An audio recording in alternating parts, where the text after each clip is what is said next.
喂，Jeffrey，何文田有冇現樓可以即買即住唔使等啊？我要新樓，我要屋苑喎。你問我咁，梗係有㗎，咪就係何文田常盛街17號高銀發展嘅澳文咯。嗱，呢個現樓項目呢，唔單止尺價平，仲要即買即住現樓嚟嘅。咁啊，34下網啦，位置係何文田傳統嘅豪宅區喎。咁澳文最為人熟悉嘅就係之前周潤發有幫過佢哋賣廣告嘅。咁啊，仲有佢哋嘅發展商高銀呢，係曾經爭人錢嘅，搞到成個屋苑都係俾人接管咗啊！而家。咁我今日咧就會逐點幫你拆解呢度嘅交通啦、屋苑配套、新推嘅單位尺價啦，有咩人係啱住，有咩人係唔啱住喺度。咁如果你而家考慮緊搬過嚟九龍塘啊、何文田嘅，你歡迎可以直接打電話、WhatsApp 或者 email 俾我。咁我係 Jeffrey 啦，專注做九龍塘同埋何文田區嘅。我嘅聯絡方法咧已經喺畫面度噶啦。如果你係地鐵一族嘅話咧，我要講清楚俾你聽先。澳門最近嘅車站咧就唔係何文田站，而係土瓜灣站。如果你由澳門行去土瓜灣站嘅話咧，大概就行落斜路10分鐘就到噶啦，好近。咁如果你行路落旺角東站或者旺角站咧，都係15分鐘之內。咁你喺澳門出街行落地鐵站就行落斜路嘅，咁啊當然輕鬆啦。不過如果你搭地鐵翻嚟澳門嘅話咧，就要上斜啦。如果你唔想上斜路嘅話，就可以搭小巴。假如你由尖沙咀開始翻上澳門的話呢，係有一條綠色小巴線直接上到嚟嘅，就係8號綠色小巴，由漢口道出發，或者喺半島酒店附近上車，直到常盛街嘅。如果你喺太子嗰邊出發呢，始創中心對面有紅色 van 仔嚟到澳門門口嘅。如果你油麻地旺角上嚟嘅話呢，喺新寶戲院波鞋街嗰邊呢都有紅 van 上到嚟嘅，非常之方便，一出地鐵就係㗎啦。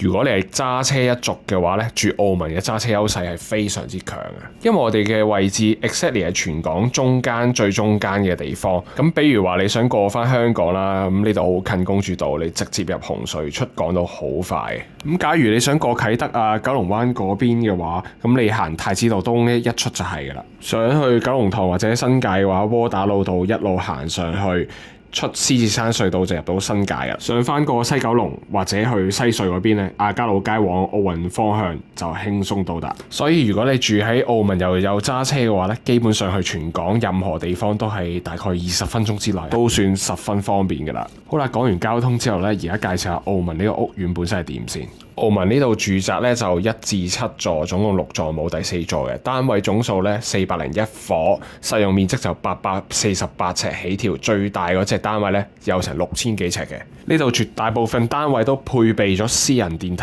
lobby 啊。咁你頭先見我片頭咧，會發現澳門係乜嘢都大件 ，lift lobby 大，內園大，會所又大，唔係好似而家迷你新盤嗰隻 feel 啊。佢呢度嘅會所咧就有分4層設施咧，包括有室內外泳池啦、gym 啦、網球場啦、宴會廳啦，另外仲有3萬幾尺嘅綠化地帶。好啦，跟住我哋直入今日嘅主題咯，講下嚟緊澳門新推嘅單位係點樣。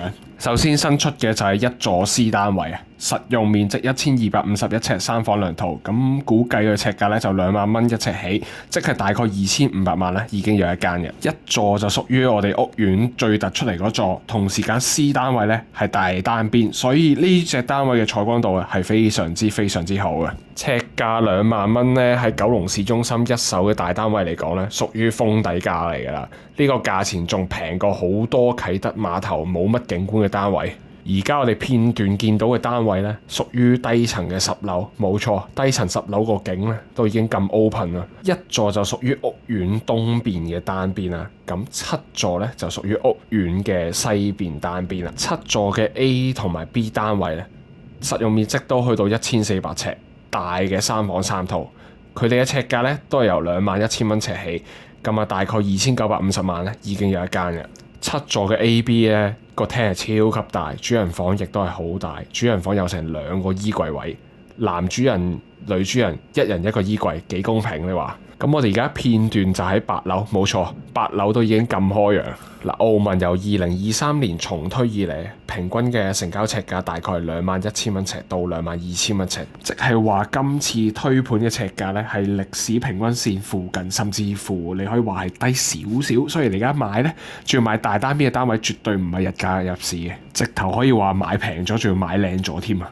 現樓嘅優勢咧，當然係即買即住，買齊家私就可以入伙啦。澳門而家呢種尺價、呢種地段，仲有咁豪咁靚嘅私人電梯大堂，你好難喺九龍咧揾到第二個屋苑有呢一種組合噶啦。呢啲咁嘅機會咧，係咁啱得咁巧，高銀財困先有嘅啫。所以就算我話30年一遇咧，都唔過分嘅。不過你一定會問翻我，喂，何文田呢？嗱，你交通就話方便啦，屋苑又話 OK 又新啦，咁但係我買餸啊，生活方唔方便先？即係我買嘢食嘢，咁我準備就帶大家睇下澳門周邊嘅生活環境係點。如果你由澳門嘅大門口出呢，就有一條行人天橋直接去到何文田廣場嘅。咁穿過露天停車場，大概行5至8分鐘就到㗎啦，好近。何文田廣場就唔屬於一啲咩超級大型商場啦，但係你話街市、快餐連鎖店、超級市場都有齊㗎啦。咁街市仲有間魚蛋粉咧，我好中意食嘅，叫我樂園。佢嘅豬骨湯底咧，每日新鮮牛仔啊，唔單止好飲，你加埋紫菜飲咧，成日都有氣有力㗎。假若你由何文田廣場再行多5分鐘咧，就可以過埋愛民村。愛民村咧都有個街市，仲有唔少餐廳小店啊！咁特別推介一間即叫即蒸嘅點心鋪啦，日日都爆場嘅。咁你想食平靚正，愛民村就絕對滿足到你。如果你由澳門想去旺角行下街，咁你行翻落去其實9分鐘到嘅啫，真係行幾步咧就翻到去旺角嘅核心地區。咁你話喂，我唔想行嘅，其實你搭巴士咧。咩18號巴士好多條線嘅，你一個站咧就落到去旺角噶啦。澳門其中一個最大賣點就係佢處於安靜嘅何文田區啦。咁但係你落翻旺角啊，出翻任何市區其他地方咧，幾步路都到噶啦。住得安靜又唔使怕冇地方買嘢、食飯睇戲，去邊度都近嘅，超級方便。好啦，講完屋苑同埋附近嘅生活配套咧，而家最緊要嘅問題就係究竟澳門啱唔啱你住呢？或者佢啱啲咩人住？我逐類同你講。咁首先就當然呢度係好啱有小朋友有重視校網嘅家庭啦。咁澳門呢一區咧就屬於34校網，係全香港咧最強嘅小學校網之一。附近有培正小學、拔萃男書院呢啲頂級嘅名校，咁就唔使我多介紹啦。住喺34校網咧，即係話你嘅小朋友報讀名校嘅機會係比其他地區好好多。長遠嚟諗咧，呢個因素對好多家庭甚至投資者咧都係決定性嘅考慮嚟嘅。第二類適合澳門嘅買家咧，就係想要現樓又唔想等嘅買家。澳門係現樓嚟嘅，已經入咗伙，咁你簽約驗完樓裝埋收3步就搞掂晒，搬得入嚟噶啦。咁而家賣俾你嘅價錢咧，仲要接近係樓花價嚟嘅啦。咁不過咧係交俾你一棟現樓喎，你又唔使等幾年先收樓。最緊要就係有現樓俾你睇啦，買又買得安樂啊。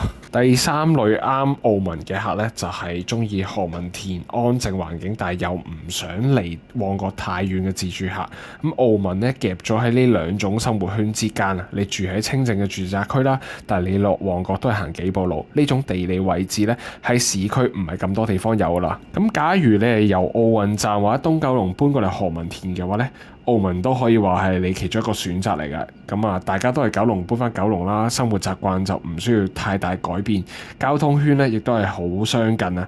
但係何文田嘅居住環境啊、私隱度同埋空間感咧，係明顯比東九龍或者奧運有升級嘅感覺嘅。咁最後啦，如果你鍾情大單位嘅，要住得舒服、空間大啲嘅，喺九龍市區咧，你好難揾到1200尺甚至乎1300尺以上嘅新盤3房嘅。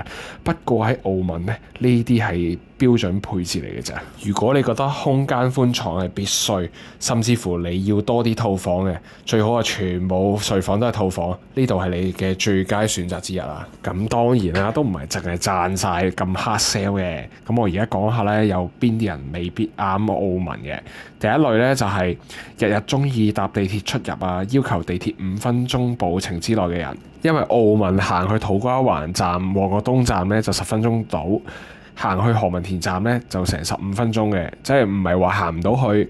咁不過如果日日咁行咧，有啲人係會覺得好攰嘅。我自己咧日日行咧就冇乜所謂嘅，我當做運動嘅啫。不過有啲人就唔中意嘅。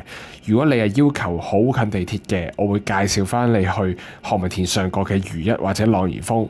咁當然啦，嗰邊嘅尺價就一定貴過澳門嘅啦，起碼貴5000蚊一尺以上。嗱，我知好多朋友仔咧係中意買向南嘅單位啊，向南咧就有陽光，有冬暖夏涼。咁我自己都中意向南，只不過咧澳門嘅3房單位咧大部分都係向北或者東北，咁所以如果你一定要買向南咧，澳門係冇嘅。不過同樣地咧，何文田上蓋嘅浪兒峰同埋裕一都係有大量嘅向南3房或者東南3房俾你揀嘅，西南都有。咁不過嗰邊都係一樣啦，尺價會貴過澳門少少嘅。如果你想知道澳門現場嘅感覺係點呢？歡迎你打電話約我。咁我哋可以上去實地睇下現樓嘅，或者你想了解多啲而家九龍塘啊、何文田市場上仲有啲咩新樓嘅選擇呢，都可以 WhatsApp 或者 email 我嘅。咁我係 Jeffrey 啦，何文田九龍塘嘅專科代理。下一條片見我哋。